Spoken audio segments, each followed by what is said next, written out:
Oferta që lideri i opozitës Lulzim Basha i dha shqetësimeve të banorëve të Belshit, Rrikut dhe Bradasheshit në Elbasan ishte ulja e taksave si paketa e demokratëve për shpëtimin e vendit nga varfëria. Gjatë takimeve me banorë e tregtarë të këtyre zonave, kreu i Partisë Demokratike Lulzim Basha erdhi me këto premtime nëse në garën elektorale të 21 qershorit do të votohet për kandidatët e djathtë. Vota për Partinë Demokratike unë premtoj do të shkoj për paketën tonë të shpëtimit. Të ulim taksën minimumin më të ulët në Ballkan, të ulim çmimin e energjisë, që ato lekë që i çojmë për faturat e për kamatvonesat të kenë xhepin e tyre të vinë të blenë bukë e të blenë mallat kryesore, të heqim TVSH-n për mallat e shportës, që të paktën t'i paguaj 20% më pak.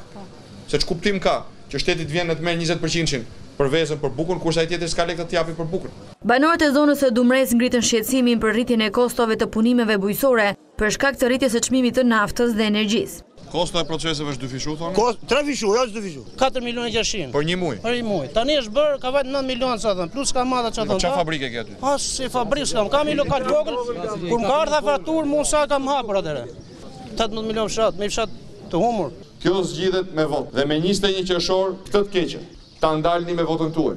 Por nga ana tjetër, duke votuar për Partinë Demokratike me 21 qershor, ju bëni një zgjedhje për platformën tonë të uljes së çmimit të energjisë me 25% dhe faljes kamatvonesave për gjithë banorët e Dumres.